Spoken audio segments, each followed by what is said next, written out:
Hello student, let us continue with our chapter. Last lecture we have seen irregular share allotment. In this lecture we will see the illegal share, meaning of illegal shares allotment. Allotment of shares is considered illegal. जो भी shares allot किया है उसको illegal माना जाएगा for the following circumstances. पहला जो है share allotment is a contract between a share holder and the company. जो शेयर अलॉटमेंट है, जो शेयर को अलॉट किया जाता है, that is a contract between a share holder and the company. Company और शेयर होल्डर के बीच का एक कॉन्ट्रैक्ट है। Such contract can be called a valid contract only, और ये वैलिड कॉन्ट्रैक्ट तभी बोला जाएगा when all essential elements which are required for a valid contract are present. Any allotment made in absence of such element is considered illegal. ये सारी essential elements जो है वो रिक्वायर्ड जो है कॉन्ट्रैक्ट में वो प्रेजेंट होना है। अगर इसमें से कोई भी एलिमेंट एब्सेंस है तो that is to be considered as illegal share allotment. Now first, offer.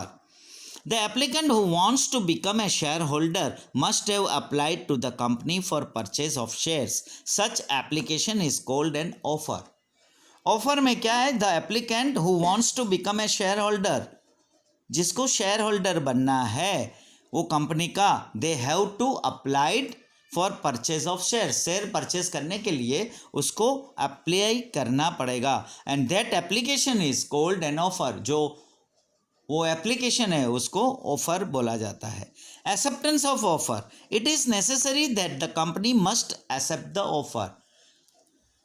ये जो ऑफर है वो कंपनी एक्सेप्ट करती है, वो कंपनी को नेसेसरी है कि वो एक्सेप्ट करे ऑफर को। When directors pass a resolution for share allotment the offer is said to be accepted by the company. और ये रेजोल्यूशन एक पास होगा डायरेक्टर्स के द्वारा और वो शेयर अलॉटमेंट का ये जब भी उसमें मीटिंग में रेजोल्यूशन पास हो जाएगा तब ये ऑफर जो है वो कंपनी एक्सेप्ट किया ऐसा माना जाएगा। Informing the acceptance of offer, the company must inform shareholders about the acceptance of application। और कंपनी की ये रिस्पॉन्सिबिलिटी है कि ये शेयर होल्डर को इन्फॉर्म करे उसकी एप्लीकेशन का एक्सेप्टेंस हुआ है। When an allotment letter is sent to the applicant by the company, और अगर कंपनी के द्वारा एप्लीकेंट को अलॉटमेंट लेटर अगर भेजा गया है, it is said that acceptance of offer has been inform. और अगर ये ऐसा किया है तो ऐसा माना जाएगा कि कंपनी ने हमारी शेयर होल्डर की ऑफर को एक्सेप्ट किया।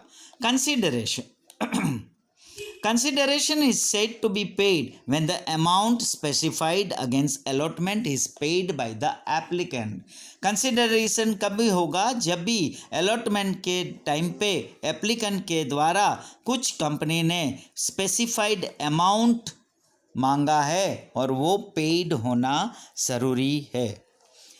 Now B, if shares are allotted against the provisions of articles, the allotment is considered illegal।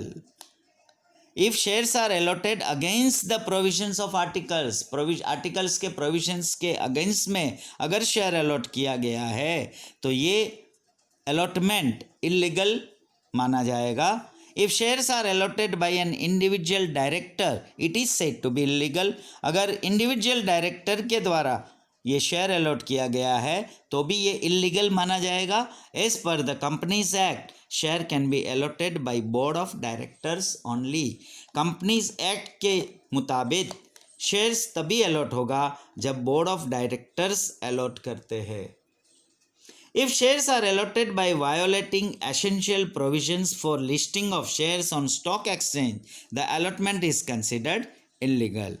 अगर शेयर्स अलॉट किया है जो वायोलेट करके, ब्रेकिंग करके, रूल्स को ब्रेक करके जो एसेंशियल प्रोविजंस होना था for listing of shares on stock exchange के मुताबिक भी अगर उसने प्रोविजन को एसेंशियल फुलफिल नहीं किया, उसको वायोलेट किया, तभी भी ये कंसिडर्ड इलीगल किया जाएगा।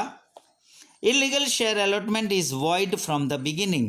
No application is required to be made to consider it illegal. Share allotment is illegal when provisions under the Companies Act or other acts have been violated. Share allotment तभी illegal माना जाएगा जब companies act या कोई act के विरुद्ध में, against में, अगर उन्होंने जो प्रोविज़न के विरुद्ध किया है या उसको प्रोविजंस को वायोलेट किया है तभी इलीगल माना जाएगा। Now what are the main difference between irregular and illegal allotment of shares, जो इसके मीनिंग है हमने देखे। Shares allotment made by violating provisions of companies act regarding regular share allotment is called irregular share allotment, जबकि illegal share जो है वो lawful contract under Indian contract act and provisions of legal share allotment under companies act is called illegal share. Circumstances, share allotment becomes irregular, ये कभी irregular होगा when allotment is made before registering prospectus, prospectus को register किए बिना अगर allot किया है। Before receipt of minimum subscription, जो भी मिनिमम सब्सक्रिप्शन रिसीव्ड नहीं हुआ। And share allotment is made without receiving required application money on share subscribe, shares application के टाइम पे जो एप्लीकेशन मनी, रिक्वायर्ड मनी अगर रिसीव्ड नहीं हुआ तो that is irregular share allotment. Share allotment is considered as illegal, कभी illegal माना जाएगा when offer is not made by an applicant, अगर एप्लीकेंट ने ऑफर को ही offer not made, offer is not accepted, अगर ऑफर एक्सेप्ट नहीं हुआ, acceptance of offer is not inform by the company, company ने उस एक्सेप्टेंस ऑफर को इन्फॉर्म नहीं किया, और there is absence of consideration, और या उसका एब्सेंस होगा कंसिडरेशन में, मतलब उसका जो पैसा भरना था वो अगर नहीं भरा तो वो ऑटोमेटिकली इलीगल माना जाएगा। Irregular allotment is voidable at the option of the shareholder and he is required to take certain steps within a time limit for the same. इसका इफेक्ट क्या है? He is required to take certain steps within a time limit for the same. Time limit में वो steps करने हैं। The allotee of the shares is not required to take any step for cancellation of allotment because such allotment is void from the very beginning.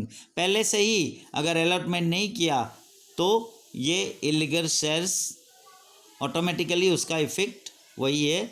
Effect on membership ends by eliminating name of shareholder from the registrar of members if shares allotment is considered void respect to irregular share allotment। अगर किसी भी share holder का irregular share allotment में consider हुआ तो membership ends by eliminating name, उसकी membership ends हो जाती है शेयर होल्डर में से जो रजिस्ट्रार ऑफ मेंबर्स के लिस्ट में है।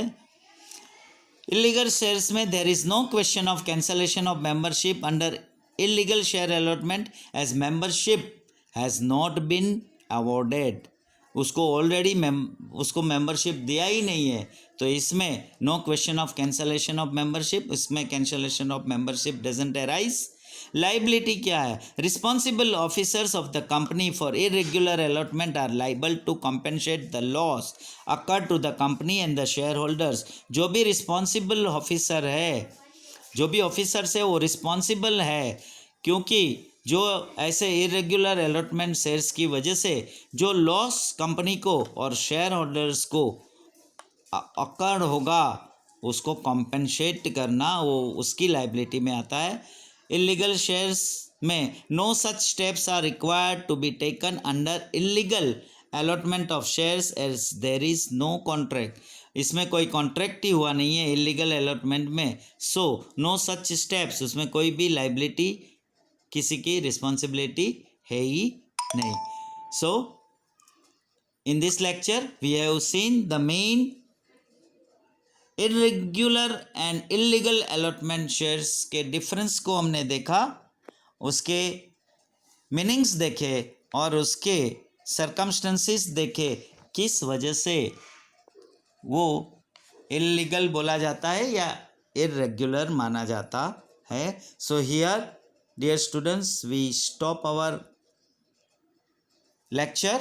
Next lecture we will see the renunciation of shares and forfeitures of shares, etc. Thank you.